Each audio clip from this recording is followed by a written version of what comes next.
नाशिकमध्ये कोरोना रुग्णांच्या संख्येत दिवसागणिक वाढ होतीये। जिल्ह्यातील 7 तालुक्यांमध्ये झपाट्याने वाढत असलेला प्रादुर्भाव, ऑक्सिजन आणि व्हेंटिलेटर न मिळाल्याने रुग्णांचे बळी जात असल्याचं त्यांच्या नातेवाईकांचा आरोप। हे चित्र आहे नाशिक जिल्ह्यातलं। तर नेमकं त्या ठिकाणी काय सत्य, काय वास्तव आहे? प्रशासकीय कारभाराचा हा गलथानपणाला जबाबदार आहे की नेमकं वास्तव काय आहे? बघूयात यावरीलच आमचा हा खास रिपोर्ट।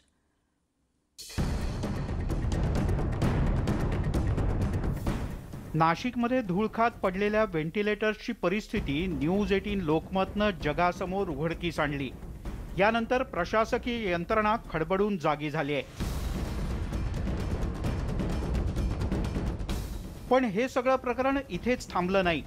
या धक्कादायक प्रकारानंतर चांदवड ट्रॉमा केअर सेंटरमध्ये देखील व्हेंटिलेटर्स वापराविना धूळ खात पडून असल्याचं धक्कादायक वास्तव समोर आलंय।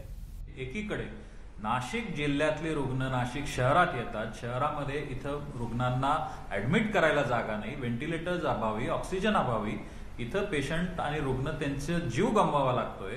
आणि इथं ह्या जिल्हा प्रशासनाचा अत्यंत नाकर्तेपणा डोळ्यासमोर आलेला आहे की पीएम केअर मधनं आलेले व्हेंटिलेटर्स यांचा उपयोगही हे करू शकले नाही।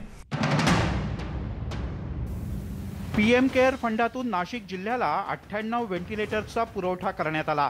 मात्र हे व्हेंटिलेटर्स 8 तालुक्यात धूळ खात पडले आहेत। एकीकडे रुग्णांचा श्वास गुदमरतोय, तर दुसरीकडे प्रशासनाच्या ढिसाळ नियोजनामुळे जिथे गरज नाही तिथे व्हेंटिलेटर्स धूळ खात पडू नयेत। पूर्ण वेळ फिजिशियन सर्व ठिकाणी नसलेले ऑन कॉल आहेत, बोलवलं की येतात आणि करतात।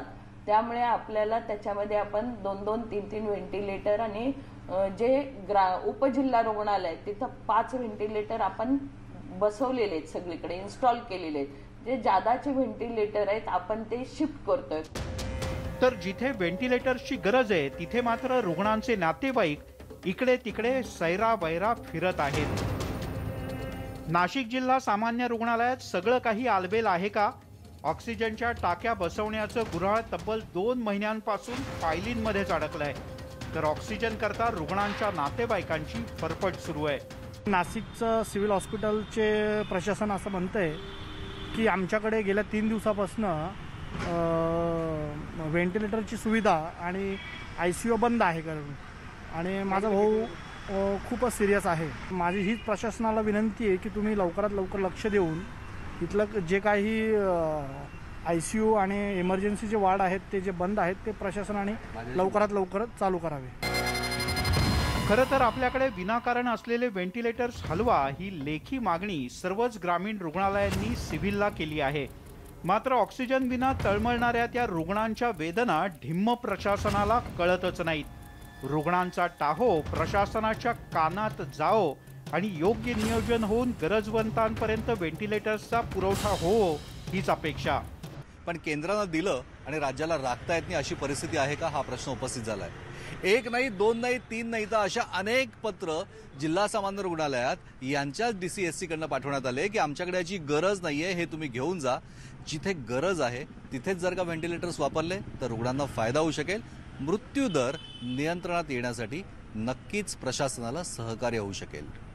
आवश्यकता आहे या सगळ्याच विषयाला प्रशासनानं गांभीर्याने घेण्याची, कारण प्रादुर्भाव हा दिवसेंदिवस वाढत चाललाय। व्हिडिओ जर्नलिस्ट हेमंत बागुलसह प्रशांत बाग, न्यूज 18 लोकमत, नाशिक।